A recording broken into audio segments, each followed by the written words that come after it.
Everybody, it's the Cryptid Huntress, Jessica Jones, and this is a glitch in the Matrix. I'm so glad you guys are here today. Boy, do we have another fantastic show today.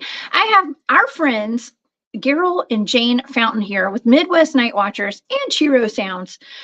And we're going to be talking about some hidden history. Some more. I love these hidden history shows that we have. We're going to be talking about ancient Egyptian colonies and settlements here in the United States and all over North and South America. And the ties, we're going to tie it into the cryptid connection, okay, too. But there is potentially an active cover-up of a lot of Egyptian heritage here in the United States. And we're going to really dive into that this afternoon, okay? But before we do that, I got some business to take care of. I want to give a huge shout out to everybody from the East Alabama Bigfoot Town Hall this past weekend. I made a little surprise visit down there. It's not too far from where I live, and got to hang out with our friends Connor Flynn, Tyler Howell, Stacy Brown, Flat Rock, and Chris with Squatch Seekers of the South. And boy, did I have a good time. My son and I went down there. Big shout out to the small towns. I tell you, the small towns have the biggest Bigfoot sightings. Okay. And that was at Smith Station, Alabama. Also, Dale Boswell. Man, that dude's cool too. Got to meet him as well. So, oh, and I can't leave out MK Davis. MK Davis. Oh my gosh, you guys, we're going to do another show soon. Hopefully, I'll get MK on the show sometime. I was in tears by the end of his presentation. There's a whole lot of stuff going on with the Patty case from the Patterson-Gimlin film. Y'all know that Barry Littleton and I did a show where I had remote viewed that as a blind target. And he pretty much verified every single thing that was in my data happened with video evidence of it. So if you guys don't know what I'm talking about, y'all go back and watch that. Let me tell y'all, it's controversial, but it's true. Okay. All right. Well, if you guys would like to follow along with all of my work and my shows, I have a website. That's thecryptidhuntress.com. You can find all of my shows there. Also, I have subscribe to my YouTube channel. That's the Cryptid Huntress here. Please like the videos and share them out if you like them. Also, I have a Patreon if you'd like to support my work. That's the Cryptid Huntress on Patreon. And my shop is called War Woman Goods, and that's on Etsy. Okay, I am freezing cold today. I think my brain's a little frozen. Okay, I know my fingers are, but my brain's about halfway frozen. It is really cold in Georgia today. All right, and I know wherever y'all are, I hope y'all are warm. It's really cold. My son was even out of school yesterday because it was so cold out here in Georgia. Okay, so y'all warm up, go get your blankets, and we're in for a fun ride today. And I want to thank everybody for being here. And let's get to our show. All right. Egypt is home to the most well-known of the giant pyramids. However, the largest known pyramid is in North America. The Great Pyramid of Cholula in Mexico is twice the size of the Great Pyramid of Giza. We also have about 1,000 pyramids here in North America and across I guess, North and South America. But there's evidence of Egyptian settlements in the Grand Canyon, Egyptian artifacts found across the United States, and there are theories that the Mississippi River, aka the Miss Isis River, was the first Nile River system. And cities along the river are named after Egypt and Egyptian cities.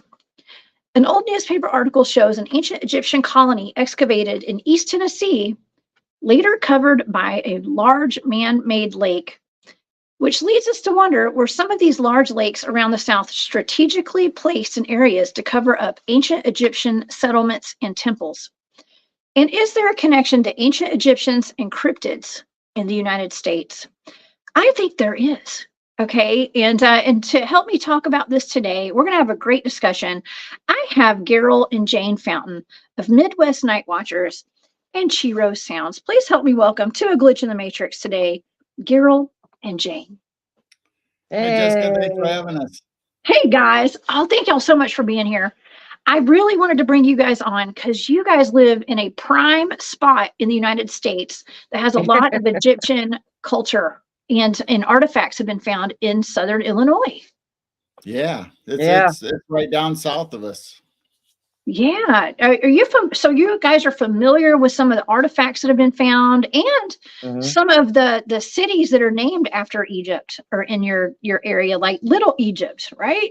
In Cairo. Yeah, yep, the whole bottom part of the state of Illinois going in the Mississippi Valley is considered Little Egypt, and it's because of the, it mimics the Nile region of Egypt, where Giza and all that is. It was so lush back in the time when they built all these mounds, and you have Cahokia mounds and Little Egypt, Cairo, that we have all the names, and even going down south even further, you have Memphis and all the names that are similar to what they have in Egypt.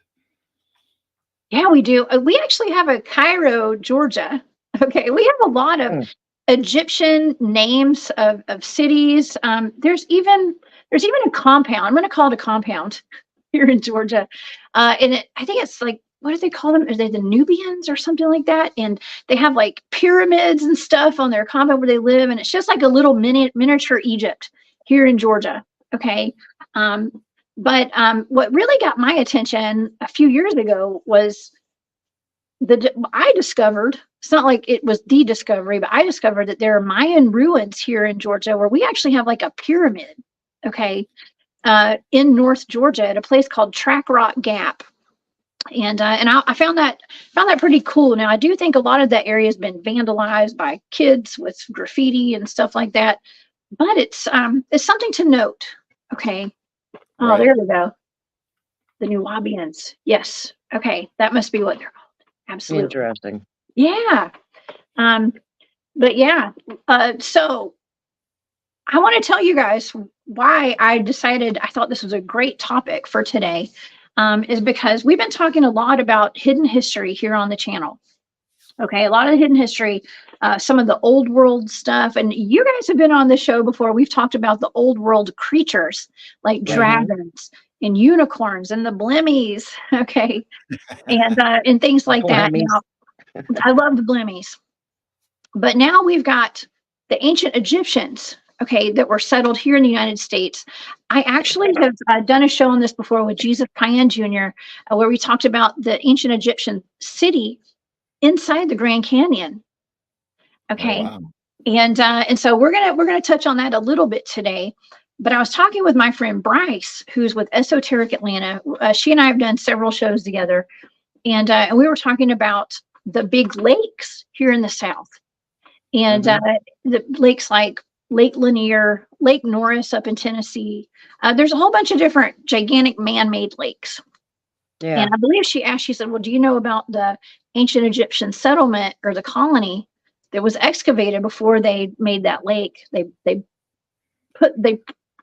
covered it in water, basically. So they covered up what was known as an ancient Egyptian colony underneath Lake Norris in Tennessee. And I was like, no way. So I did a pretty good deep dive on that. I found some newspaper articles, and there's 100% newspaper articles. There's pictures. Let's see if I can pull some of this stuff up. Because how many times have they done that? Well, that's the question, Jane. Wow.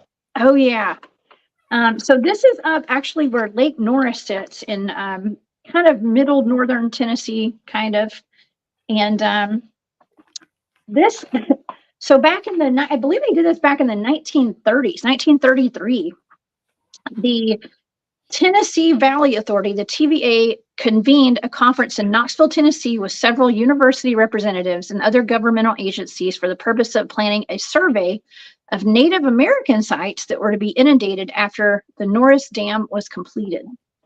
The project identified 23 sites in the area that soon became the bottom of a series of lakes created by the dam. There were 29 mounds at the sites, 20 earth mounds, wow. 9 stone mounds, and several village areas. 12 of the mounds were found to be burial mounds and and 17 had prehistoric structures associated with them. A total of 54 wooden structures were identified. The subsequent report on the project related that all of important sites were excavated and all of the artifacts and other archaeologically important materials were preserved. The full report was published by, guess who? The Smithsonian. Preserved. Yeah, right. Preserved. Yes, by the Smithsonian. And they have dozens of intriguing photos, it says, excavations, artifacts, and skeletal remains. Okay. Now, something else that I found very interesting about this. Now, this is in Tennessee underneath Lake Norris. And I don't know about Lake Norris. Well, I've been to Lake Norris. I've gone swimming in Lake Norris. It's one of the most beautiful lakes I've ever seen. Beautiful, but it could be similar to Lake Lanier here in Georgia. It's haunted, they say, and a lot of people drown in these lakes every year. I don't know about the numbers at Lake Norris, but I know at Lake Lanier there are multiple drownings in that lake every year. Okay. Wow. So I just had the image of the movie Poltergeist where they put the housing development and you got the swimming pool scene where the skeletons were coming up and can you imagine that in the lakes? No, I'm already like kind of scared to go swimming in the lakes now because of all these shows that I've done. Okay. And also one of the first remote viewing targets that I did of a missing person, it was a high priority target. I didn't know what it was. It's a blind target.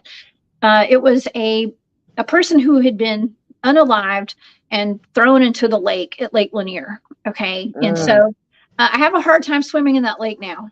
Okay. I've located 2 bodies in that lake since I've started remote viewing missing persons cases. So it's also a place where they dump bodies. Okay. Unfortunately, it's not funny. Okay. It's terrible, but it's not somewhere that I'm real excited about swimming these days, but okay, so back to Lake Norris. Okay. And I want to pull up this picture too, because this is the Irvin Mound. Okay.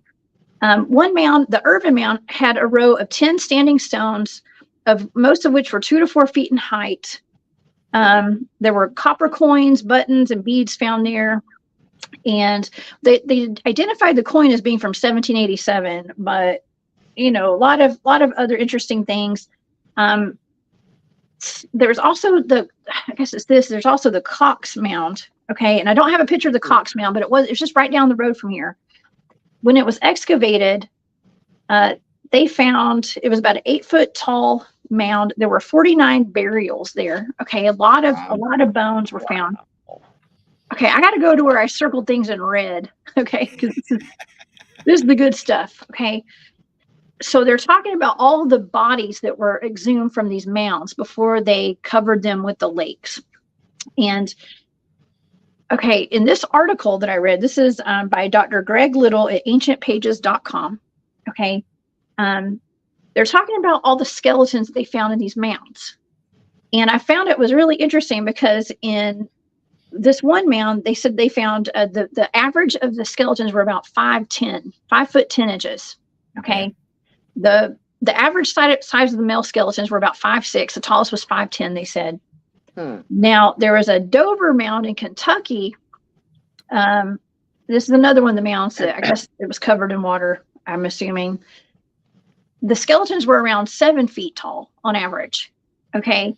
And they're making in this article, they're making a comparison to the skeletons in these mounds that they found that they covered in water with the skeletons found in the mound not too far from there. And they said, well, we don't know why they would lie, but it was also the Smithsonian putting out this report. Okay. So there could be, I mean, the person who wrote this, I don't know why they would lie. But like I said, it was a Smithsonian that put this out. Right. Okay. Yeah. So there in that day, I would say if the average was like 5'6" to 5'10", a 7-foot tall skeleton, that's really tall, right? So it's an abnormality. I mean, all through the South and even in the lower part of Illinois, there is supposedly giants that are buried. I mean, Abraham Lincoln even mentioned one in one of his speeches about the Illinois giants. Mm-hmm. That's right. Yeah, I remember talking about that. Actually, I had Floyd Wills on my show at Spaced Out Radio this week, and we were talking about the ancient giants, and I don't remember if we talked about the Abraham Lincoln aspect of it, but I'd heard him talk about that before on another show where he was interviewed. And yeah, I couldn't believe Abraham Lincoln. Not only is he a vampire slayer, I'm just kidding. There's a movie about that.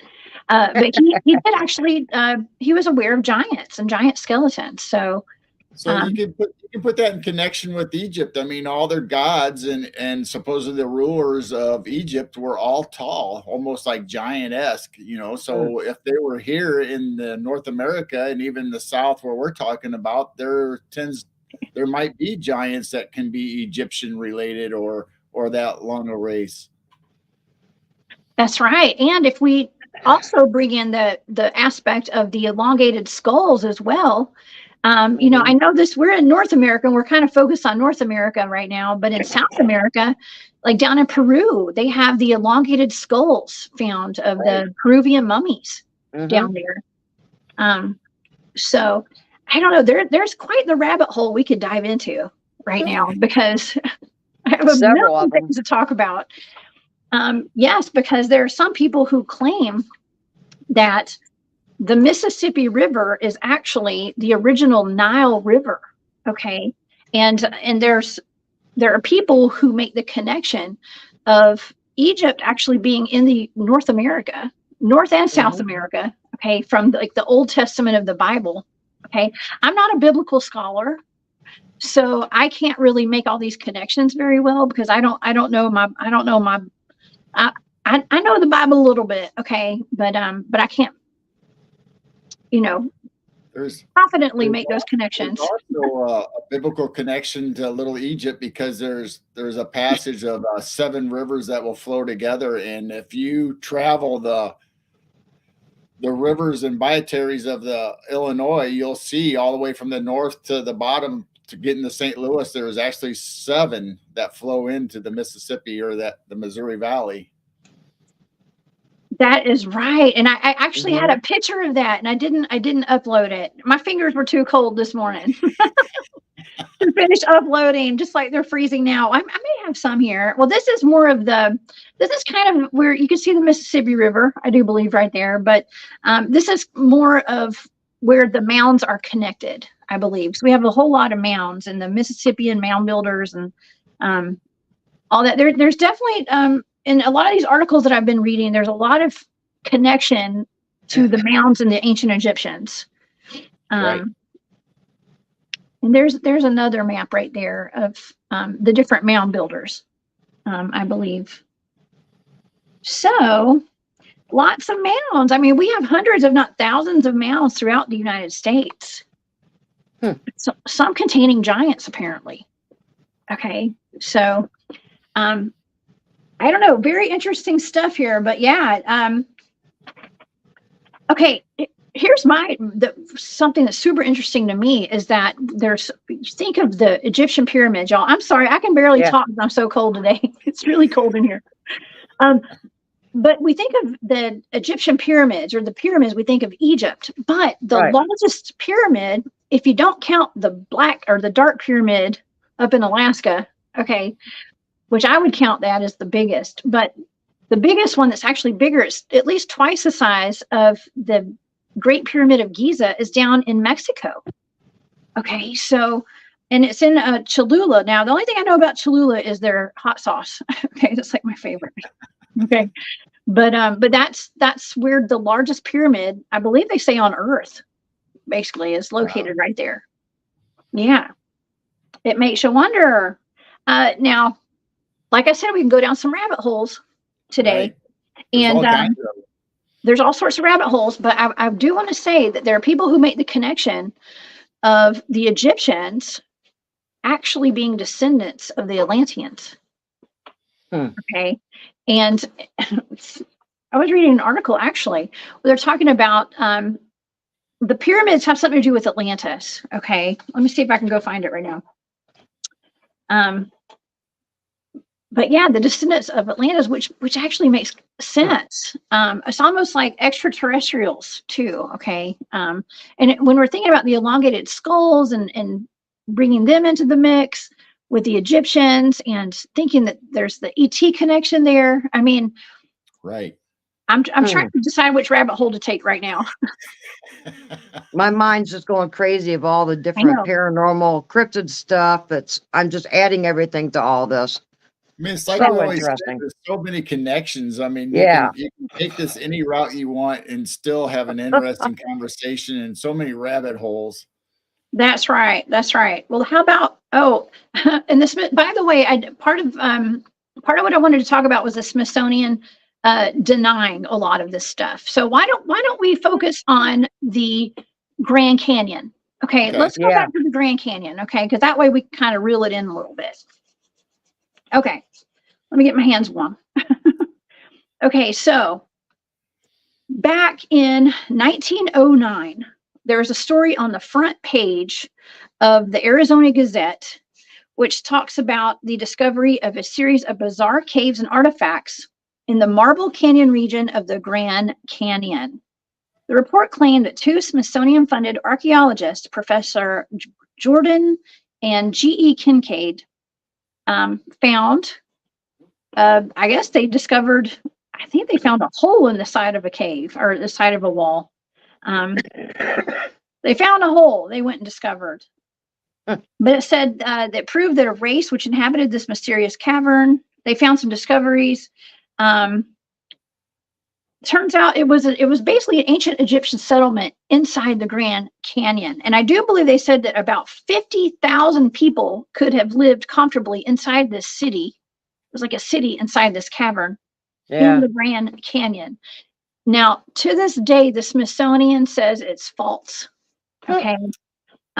This place was not easy to find either. Okay. It was not a place that was easy for these men to find. They went on a mission contracted by the Smithsonian to go locate this place.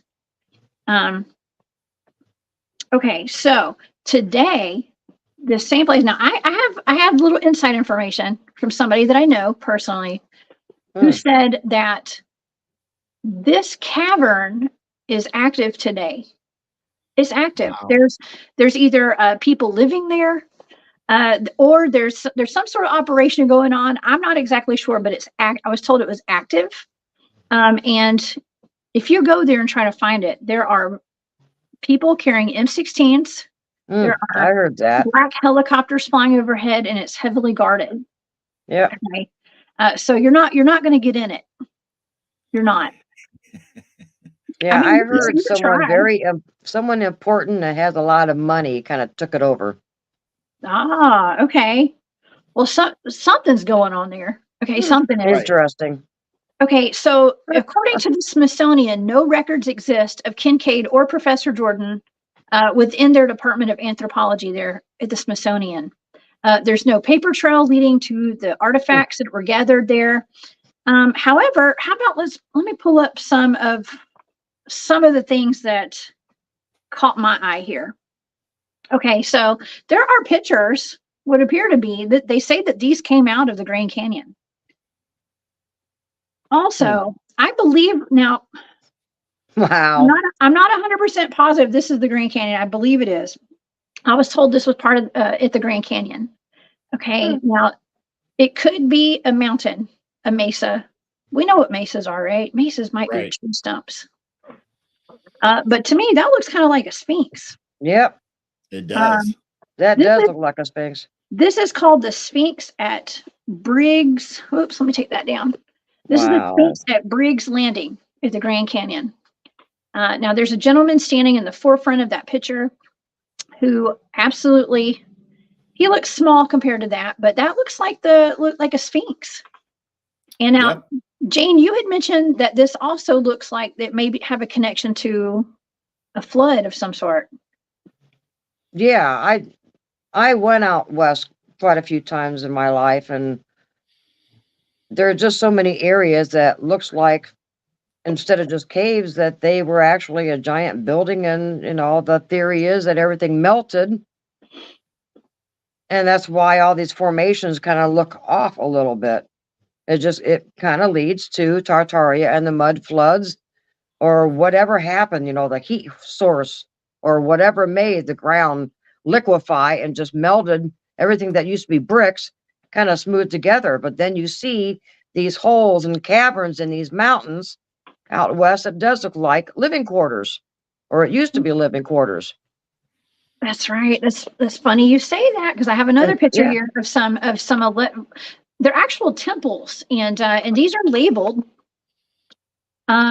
Oops. Well, this is another picture. Okay, so there are some anomalies out there that these mesas, or whatever you want to call these things, they look like pyramids, and they're in the shape of pyramids of different sizes. And here it is. This is the picture I was trying to get to. So, from beautiful, what people say is that what Kincaid found inside that cavern, where 50,000 people lived back with the ancient Egyptians, it not only did they find ancient Egyptian type artifacts, they found Asian or Oriental type artifacts as well. They've even labeled different parts of the Grand Canyon as the Shiva temple, the Isis temple, and the Cheops pyramid. Okay. Multicultural over there when it comes to the Grand Canyon findings and the artifacts. I believe I read somewhere that there were Buddhas found. Okay. Wow. Within these temples as well. So a whole lot of different cultures, okay, potentially were living underground there. And it makes you wonder, why were they living underground? Why were they there? Were they hiding? I believe in the show that I did with Jesus, we were talking about them being, I believe that they were the children of Cleopatra and Mark Antony, potentially were the Egyptians. It was like they headed the group to go to the Grand Canyon, and they were living there to kind of flee after their parents died. Oh wow. Yeah, they were all being hunted down because their way of life was changing, just like our way of life has been changing, since all the temples and mounds were built, in the US. So they had to flee that area to stay alive and keep their culture alive. So why wouldn't they go somewhere like the Grand Canyon to try to stay hidden? That's right. Well, but if there was a city that was inside that mountain that fit thousands and thousands of people, had all these artifacts, that's got to be from the old world that they found and possibly took over. If that makes any sense at all. Founded Tartaria or something, and took over. Yeah, they took over all the cathedral churches and star forts and everything else. There's just so much mystery. There is. Well, and that's where it's just so much where we want to take these different detours and stuff to talk about this, but it's just stockpiling, like it's snowballing. It's like more and more information comes out, and it all is connected in some way to something different here that we've been talking about. I mean, I've done a show on the star forts before too, and it's just a whole lot. And so I guess that's why I'm trying to stay focused on just the Egyptian stuff today, because we have to wonder, like, there's so many different layers to our history here. But what is our real history? It's almost like our kids are going to school now. I have a public education. I was taught this, and this, and you stray from that, and you're laughed at, and made fun of, and you're like, oh no, that couldn't have been, because we were taught this and that. Well, what if the history books are false? Right. Okay. Yeah, it's not like they haven't lied to us before. We were just talking about the Smithsonian. I mean, they go there to discover history, but yet they're the ones that are covering it up. Right. I mean, why would they name the mesas in the Grand Canyon, after or Egyptian temples and stuff, if there's not some kind of source or information that would have guided them to do that? Exactly. Yeah, it's the timelines are not adding up. That's right, James. Right. The timelines don't add up, and I think that it's important that we put this out there and we talk about it just to get the discussion going about it. Because yes, Robin, there are gatekeepers of hidden history, and I just would like to know the history. Yeah. Of everything. Okay, and I don't know. I feel a connection to ancient Egypt. And I know a lot of people that I'm friends with right now, country bumpkin, a lot of people I'm friends with, a lot of people that are, I'm learning are my soul family and I'm connecting to today. We all have a connection to ancient Egypt. And whether it's wearing jewelry that's Egyptian related or having tattoos on their bodies or whatever of Ox and Isis and things, we all have a connection to Egypt. And it makes me wonder, was ancient Egypt actually here where we live right now? And everybody has reincarnated to celebrate that? I mean, I don't know. I know it sounds weird. I know it's weird, but who knows? Who knows? Also, okay, I have to throw this in there today too, because I know I'm a cryptid huntress. Okay. And so we get reports around the mounds. We were talking about the mounds earlier, and the Indian burial mounds, right? Dogman reports. Okay. And I believe the god of the underworld, right, is Anubis, I would believe. Right. And it makes you wonder, what's the connection there?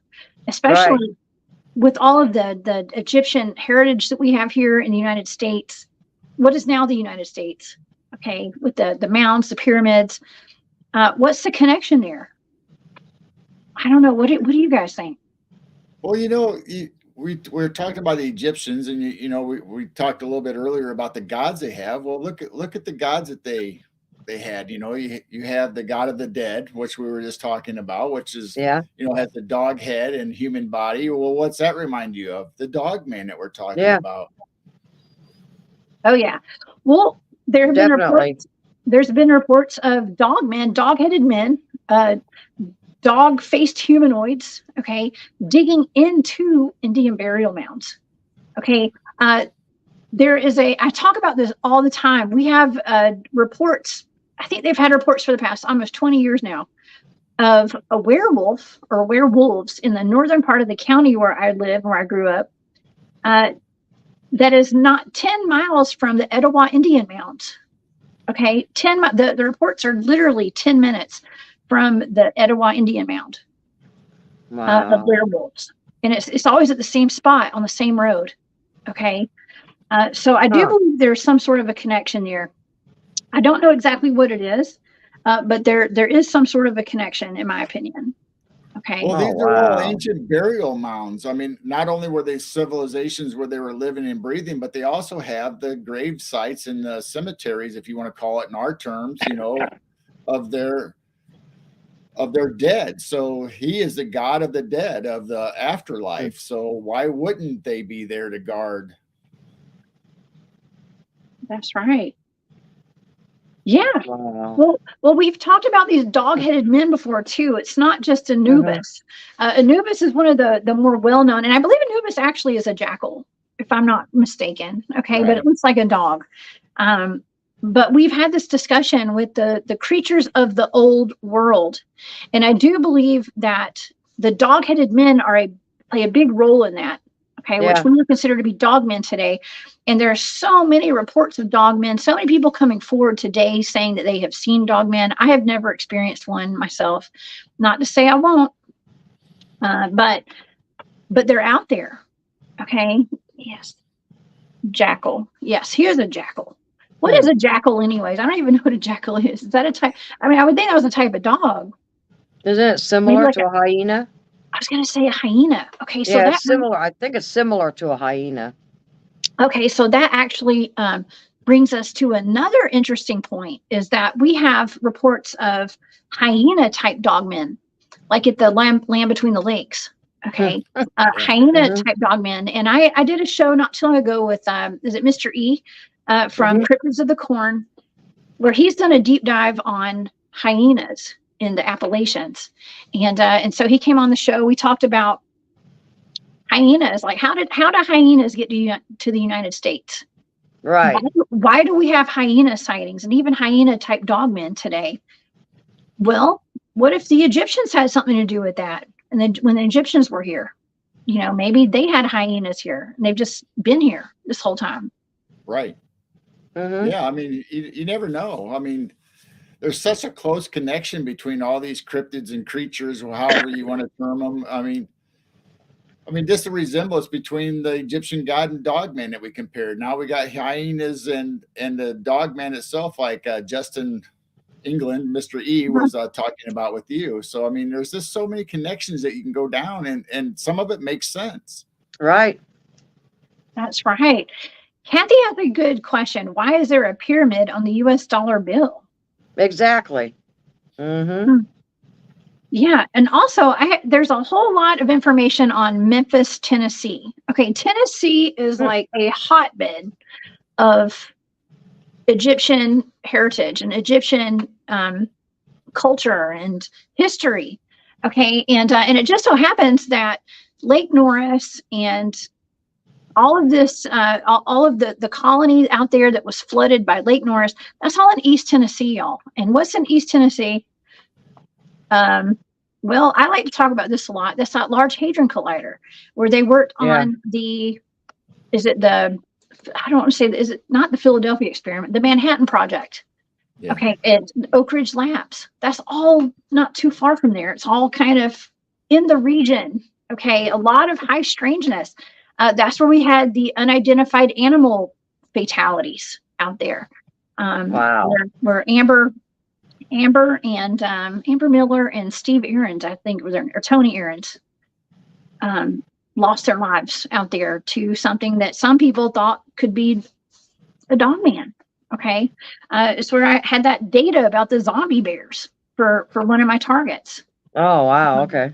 Yeah, so a lot of high strangeness. Now we know that the land holds, you know, the energetics. And, you know, what they call it, the stone tape theory, like Civil War battlegrounds and stuff. You know, there's a lot of high strangeness there. Everything. Yeah, everything is connected, y'all. Yeah. It's all connected. Yeah, I mean, just think about, you know, we talk about the paranormal, we talk about cryptids all the time. Well, if these dogmen or these Egyptian gods that were here, you know, they're protecting their ritual sites. There's a lot of history in these mounds and temples that we're discovering. Well, you know, if you look back in the Egyptian history, they put protectors there to watch over that. So if we're Gatekeepers. stumbling upon their territory or their ritual sites, just like Native Americans do that, they have spirits that guard their sacred burial ground. So I would imagine the Egyptian gods would have the same ability and do the same. That's right. Yeah, I mean, and with all of the dogman reports being near Indian burial mounds, what if there are dog-headed men or dogmen potentially guarding the burial mounds and those burial sites? Gatekeepers. Gatekeepers. It wouldn't be completely out of the realm of possibility, in my opinion. Yeah, I mean, you can almost take the dogmen and consider them hellhounds if they're guarding the burials.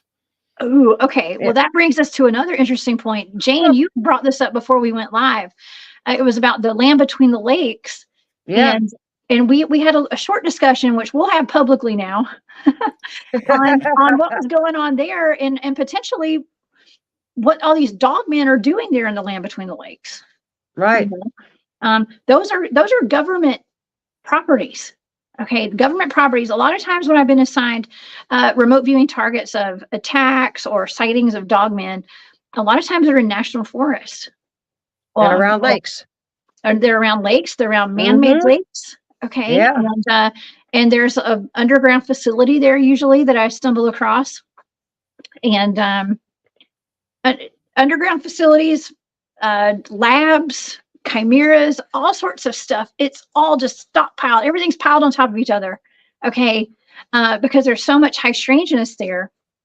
But like the Joe Bald recreation area, that thing that I looked into for D.A. Roberts that time. He had a dog man in a video behind him that he didn't even know for like a year. Oh, and so after wow. he shot this video, somebody had seen a dog man in the back of the woods behind him. He gave me that as a target. I remote viewed it, and I was coming up with data like the Watcher. Okay, it was a Watcher guarding an underground facility there. Now that's government property too. So who's to say that these dog-headed humanoids or inhumanoids aren't guarding these government facilities and stuff out there? Yeah. Just like, I don't know, Anubis or something. I don't know. Yep. Everybody talks about, the dog man being part of a military project, being a super soldier and all that, all this secret bio lab stuff, underground labs. Well, isn't it strange that, like you just mentioned earlier, that the national parks, parts of them are roped off and we can't go down. Why? Yeah. They cover up ancient burial grounds and temples with lakes. The government, Smithsonian, goes out and hides all the information and takes it back. We never see it again. It all funnels down to the government and the 3-letter agencies. Yeah. And people wonder why certain lands are designated as being, excuse me, wildlife management areas and national parks, national forests, state parks, state forests. Conservation area. Yeah, millions of acres across the United States. And some say it's to protect the Sasquatch out there. But when you line up the maps of the cave systems, I mean, and a lot of these are on national parks land, okay, federal land, with the missing people, with the Bigfoot sightings, all that stuff. I mean, a lot of the places that me and my team research are national forest, state parks, because there's a whole lot of Bigfoots out there, okay, but there's a whole lot of dogmen. I mean, there's also a whole lot of cover up going on. There is. But what really gets my attention are the man-made lakes. And we do know that they are covering up towns. We watched, what is that movie? Oh Brother, Where Art Thou? Yeah. Right. That's I love that Valley movie. Authority. Yeah. I mean, they're showing us that they cover up whole towns back then and stuff, but I guess my brain never went there. My critical brain, my mind never went there to like, wow, are they covering up something bigger than just towns and stuff? Yeah. I mean, which is a big deal. But there's ancient history potentially that is being covered up, and it's stated clearly in this article that I was reading that it was university professors, it was elected officials. They all got together and decided which mounds they were going to cover up. Okay, they decided which, and there were lots of them, lots of stuff that should have been preserved. Okay, just because they and this is just coming from me. I'm no expert on this. This is for entertainment purposes only, or education purposes. But in my opinion, just taking everything out and excavating it and putting it in a museum or hiding it in a drawer at the Smithsonian, that doesn't do all this justice, because it's covering up our true history. Right. And do they actually still have it? We should actually be celebrating, that there was ancient civilizations here, like the temples are so magnificent, so why would we hide that? I mean, what information about that should we hide? I mean, it should be out in the open and part of our history, like you were just saying. And not only that, and the Native Americans, and I mean, there's just so much that we destroy and hide, and I don't understand why. Yes. Yeah. Well, it's just the same as the giant bones and stuff, because you gotta think some of those mounds that were covered up, there were probably some giant bones down there. Mhm. So, hey, Dennis is in the chat. He says, I think Dogman has a definite tie to portals, and that's why the government is so interested in him. Yeah. Oh, Well, I think so too. I think a lot of the cryptids have a connection to the portals. Um, that's my opinion on that. That's because we have documented a portal, okay, and I think they're everywhere. Hmm. But yeah, the hidden history they don't want us to recognize. Okay, Right.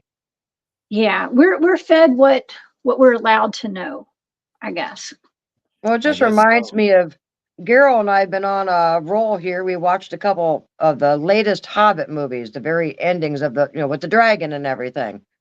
Well, when you go inside the mountain and see what that city used to look like inside that mountain, I can imagine that's exactly what the Grand Canyon looks like when they went inside, that there was this massive, gorgeous city inside that mountain with all these artifacts. Especially if it's royalty living there. Yeah. Like And Egyptian they're royalty. living in there now. Yeah. They took it over. I can Yeah. imagine what it looks like in there. Oh man, I want to go. I'd like to Yeah. go there. I mean, Let's I go. can Let's imagine go. precious stones and gold inlays and everything, Yeah. just like you would see in the Egyptian temples. Well, what else happened out west? The gold rush. So there's plenty of gold there Yeah. around the Grand Canyon and out west to make this happen. Yes. Well, Okay. And we also have reports of other cryptids out there too, like the reptilians living in the Grand Canyon. We have the moon-eyed people, the ant people out there. Yeah. There's been all sorts of reports of giants. Okay. Lovelock Cave isn't too far from all that. This is Nevada. Okay. Right. Mhm. But there's a whole lot of really interesting cryptids out there. Something worthy of an Indiana Jones movie, right? Stuff The too. wild west. Exactly. Yes, the wild west. It is wild. Super wild, but intriguing at the same Yeah. time. Very And intriguing.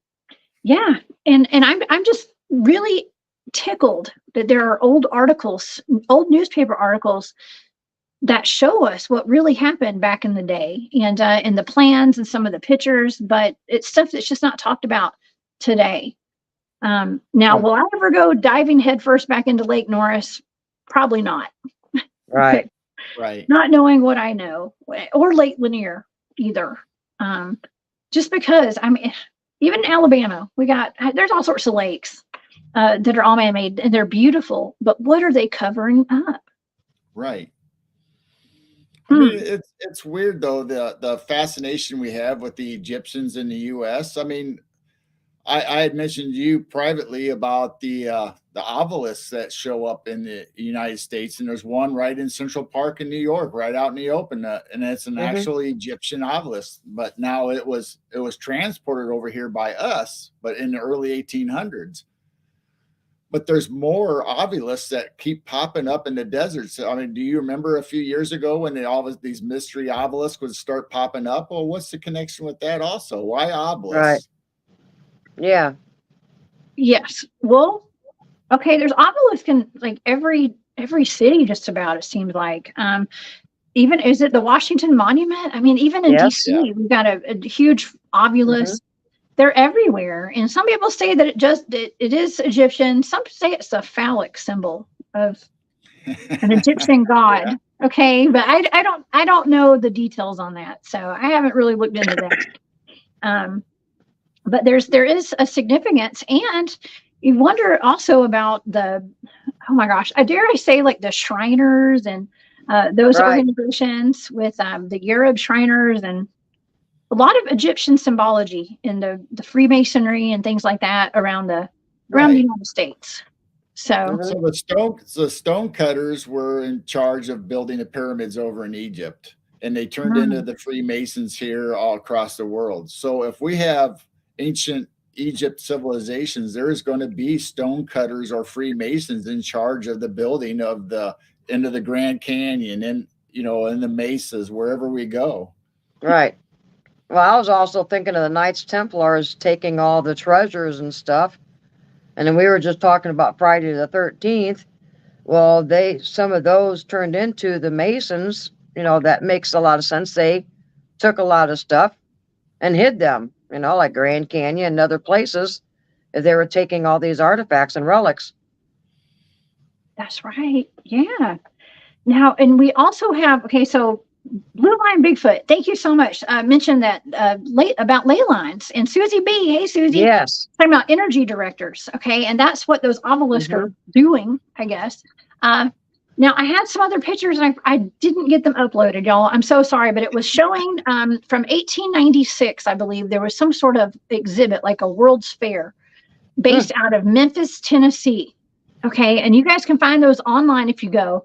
And they had, that's a whole other topic, or these World's Fairs where there's this huge architecture and like Roman architecture and stuff all over the country, from, is it San Francisco or San Diego and New York City, and and they say it took them a short time to build. And Baloney. And then they destroyed all of them. I mean, it just doesn't make any sense at all. Beautiful buildings. Well, Memphis, Tennessee had the same, and they also had a gigantic pyramid, okay, there in Tennessee that was made out of alabaster, I believe. Okay, now don't quote me on that, but I think it was alabaster. And there was a whole lot, there were pictures from the nighttime view of it, and it was covered in lights and stuff back in the 1800s. Wow. Now, I didn't see a whole lot of power lines back there back then. Wow. And of course, they had something, I think, I'm not going to put it out there for sure, but don't quote me on this either, but I think there was some free energy stuff going on back there with all of the antennas on top of buildings. And that's a whole other show too. Okay. Yeah, that is. But, I mean, me and Jane talk about that all the time, about not only were the cathedrals and temples healing places, but they were free energy. I mean, look at the cathedrals and the big towers and the crosses. Well, you think those towers were really for symbolic? I think they were part of the free energy. They're for the energy, yeah. Yeah. Well, I was wondering, like in 1896, what was lighting that gigantic pyramid up for at night? I think it was something to do with some free enery, I think, but I don't know. I didn't live back then, not this lifetime. So I don't look at all the world fairs. I mean, just and now we don't have world fairs, and they got rid of all the buildings. And if they were showing the electricity and electric bikes and things like that, it wasn't just because of the fair. Why didn't we keep it in our own society? That's right. They weren't just scientific, events at the fair. But just to tear down all these gorgeous buildings afterwards, it was a shame, because, just Google images of World's Fair. It's beautiful, beautiful buildings. I know we're heading a different direction, off subject a little bit, but I mean, the pyramids were even talked about being energy makers, that they were like big batteries, were almost nuclear in aspect. They found traces of chemicals inside some of the tunnels and some of the pyramids. So if the Egyptians came to the US, why wouldn't they bring that technology with them also? Hey, that's my question. Absolutely. And so, I mean, maybe they were showing that off at that fair in 1896 in Memphis. It does make you wonder. They have a replica of that pyramid in Memphis today, and it is a Bass Pro Shop today. What? Yes. That's got to be the coolest Bass Pro Shop. Okay. Yep. And I wouldn't mind going there. I wonder what the founders of Bass Pro knows. What do they know? What do they got? Yeah. What do they know? Well, I don't know. I guess they're part of the big corporations. I mean, we're run by a whole bunch of corporations here, right? All the people with all the money and the money and the power.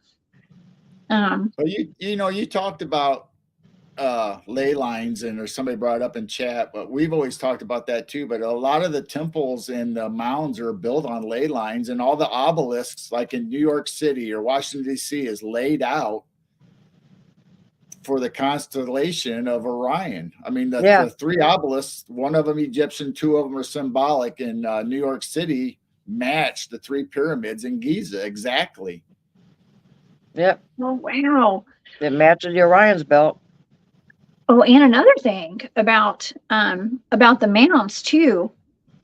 Okay, I have some friends who I met at the Etowah Indian mounds. Okay. And they're there doing grid work and healing the land and stuff. And one of those friends is Tracy. Okay. Her name's Tracy. And she has been mapping out ley lines.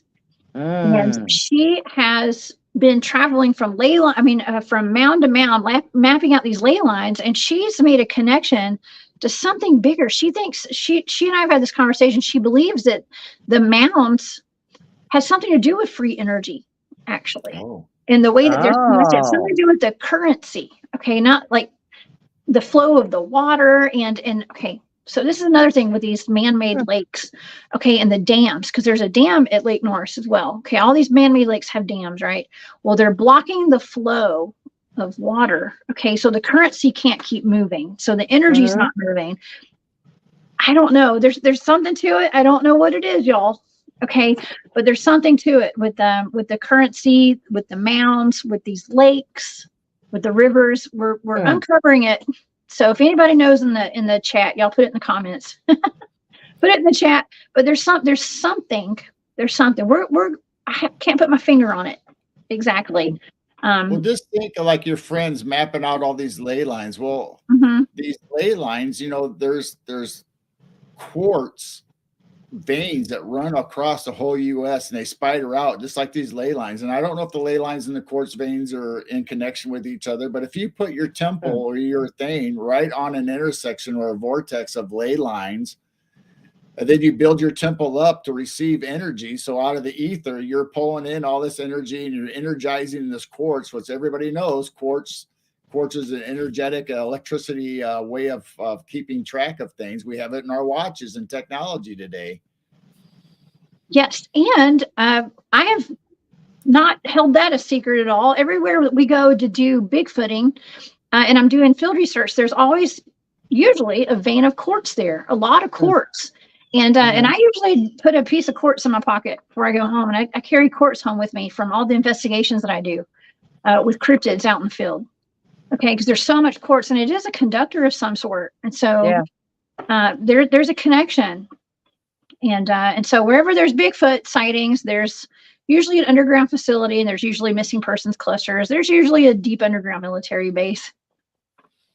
So, and there's probably a man-made lake with Egyptian colonies buried way below the water, probably. Yeah, I believe so.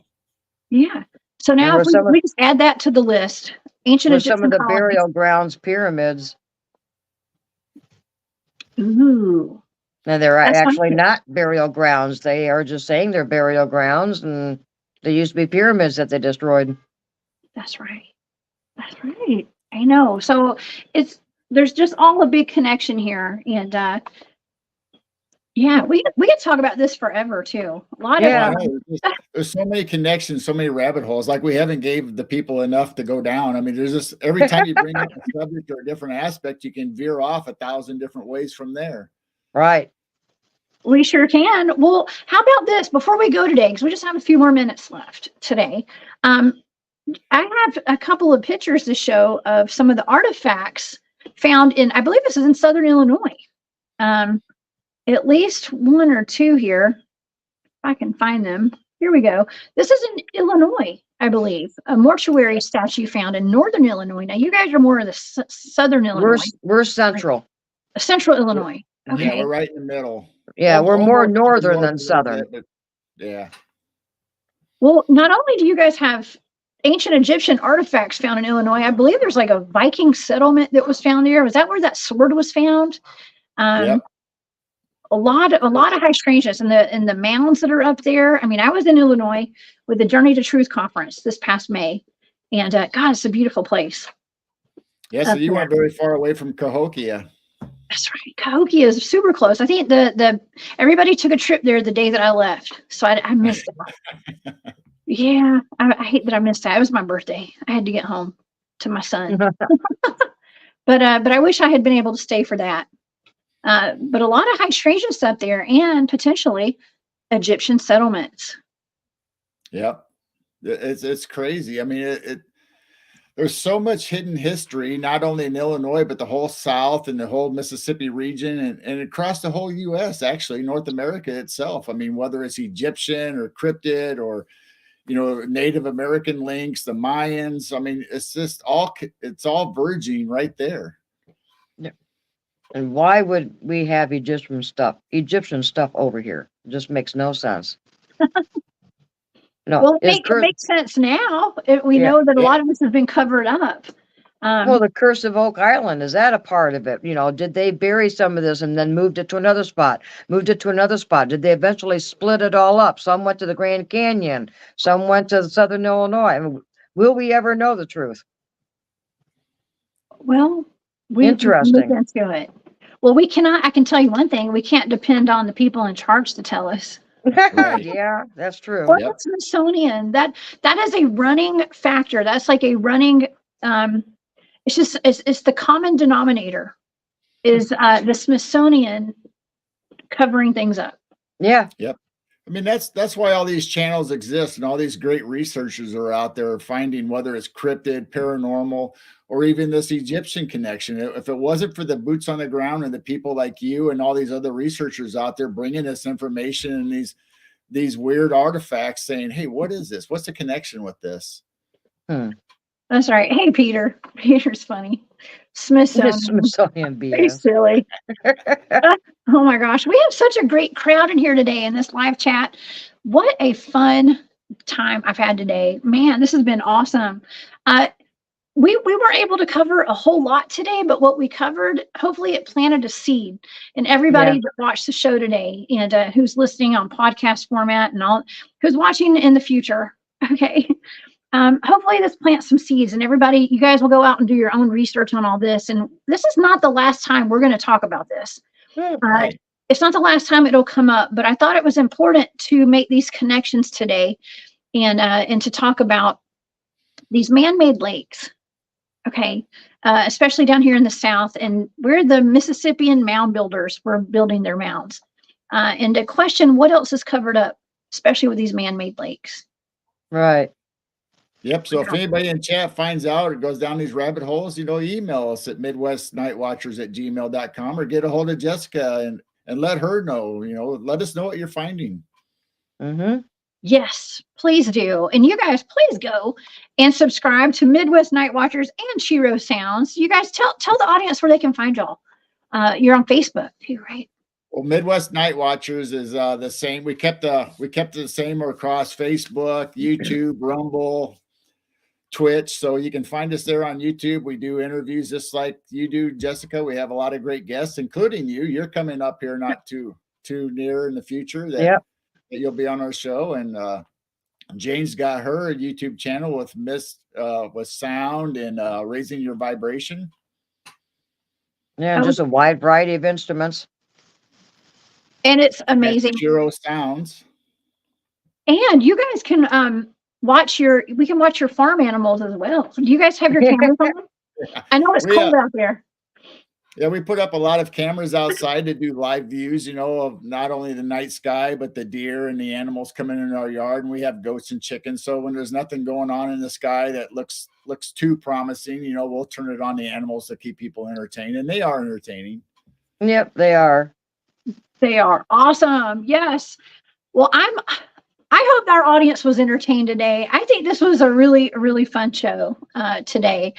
And made that connection. We did make the cryptid connection there. So I hit all the points and the targets today. And it's always so much fun having a show with you guys, Gerald and Jane. Thank you so much for being here today. Well, thank you for having us.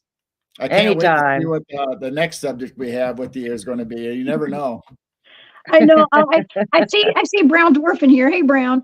He and I had actually done a show on the orphan trains and the human cloning factor of that. And boy, did that get a lot of views. Yeah, that was awesome. So I know that this hidden history stuff is very important right now because I feel like we're uncovering a lot of stuff that's been hidden from us for a long time. Okay. So now I'm not saying we're right, but we're just putting it out there. Okay. We're putting it out there. So, all right. Well, when is y'all's next show? When do you have another show coming up? Tonight. Tonight we'll probably do the Night Owl Lounge where we talk and chat and we show the night animals or the sky or whatever. But Sunday we are having oh man, I slipped my mind. Jesus. Yeah, we're actually having Jesus Pay on, and we're talking about his discovery of a temple. We should have brought that up, a temple that he discovered right close to him. Oh my God. Well, Jesus has been on my show a bunch of times, and he's the one that opened me up to a lot of this stuff. Yeah. Okay, from the timeline deception with the architecture, to the star forts, to we did the ancient Egyptians in the Grand Canyon show together. Okay, so please tell him I said hello. Send my love. I'm sending my Sure love will. over there, and I'll be in your chat. Okay, I'll All definitely right. be there for that one. Okay. Yep, we will. Awesome. Okay. Well, we'll be there. You guys go check out Midwest Night Watchers tonight. Y'all come back also tomorrow night. I will have a wonderful remote viewing show for you guys. Boy, I tell you, that mall alien's got a lot of views. I bet. We had a huge response to that, Barry Littleton and I.